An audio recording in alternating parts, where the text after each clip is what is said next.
कोर्टनी का boyfriend Avon ने अपनी कार ठोक दी है। एवन की जान तो बच गई, पर जिस सीट पर कोर्टनी बैठने वाली थी उसमें एक पेड़ की एक बड़ी लकड़ी घुस गई थी। यानी असल में कोर्टनी की डेथ इस तरह होने वाली थी। उसके बाद हम हॉस्पिटल में क्विन नाम की एक नर्स को देखते हैं जो ट्रॉली लेकर एक पेशेंट के रूम में जाती है। वह देखती है कि पेशेंट बिना नाश्ता किए रूम से बाहर निकल गया है। क्विन जानती है कि इस वक्त वो मरीज कहाँ पर होगा, इसलिए वो सीधा उसके पास जाती है। यहाँ हम देखते हैं कि वो मरीज कोई और नहीं बल्कि कोर्टनी का बॉयफ्रेंड एवन है। एवन बहुत ज्यादा घबराया हुआ होता है। वो क्विन को काउंटडाउन ऐप के बारे में सब कुछ बता देता है कि कैसे उसकी गर्लफ्रेंड ने ये डाउनलोड किया था और ठीक उसी टाइम उसकी मौत हुई जो टाइम इस ऐप ने बताया था। क्विन एवन को समझाती है कि ये बस एक इत्तेफाक होगा। भला कोई ऐप किस तरह से किसी इंसान को उसके मरने का टाइम बता सकता है। वो उसे रिलैक्स करके सर्जरी के लिए तैयार करने की कोशिश करती है, लेकिन एवन सर्जरी के लिए किसी भी कीमत पर तैयार नहीं होता क्योंकि अब उसने भी काउंटडाउन ऐप डाउनलोड कर ली थी। ऐप के हिसाब से एवन के पास जिंदा रहने के लिए सिर्फ 19 घंटे बाकी थे और ठीक 19 घंटे बाद एवन की एक सर्जरी होने वाली है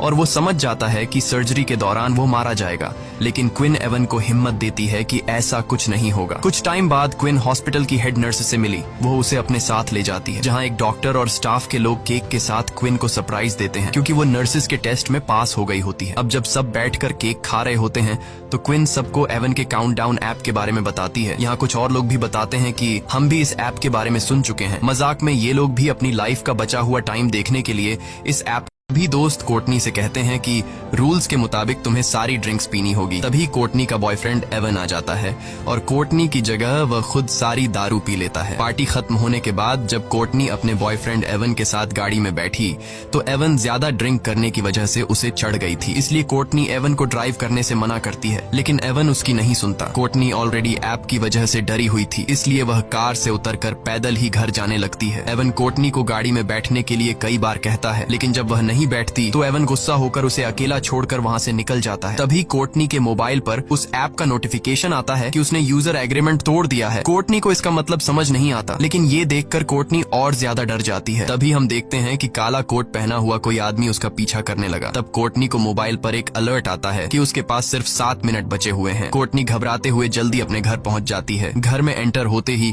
उसके कानों में अजीब सी आवाजें आने लगी और ऐप का अलर्ट भी लगातार बजता रहता है, जिससे तंग होकर वह मोबाइल को ऑफ कर लेती है। लेकिन फोन अपने आप ऑन हो गया और फिर से काउंटिंग शुरू हुई। आखिर में कोई अनजान चीज कोर्टनी को ऊपर खींच लेती है और ठीक काउंटडाउन खत्म होते ही नीचे गिरने से कोर्टनी की मौत हो जाती है। यहाँ हमें पता चलता है कि ये ऐप कोई मजाक नहीं बल्कि सच में इंसान की जिंदगी का बचा हुआ टाइम बताता है। वहीं दूसरी तरफ हम देखते हैं कि कोर्टनी का बॉयफ्रेंड एवन ने अपनी कार ठोक दी है। एवन की जान तो बच गई, पर जिस सीट पर कोर्टनी बैठने वाली थी उसमें एक पेड़ की एक बड़ी लकड़ी घुस गई थी। यानी असल में कोर्टनी की डेथ इस तरह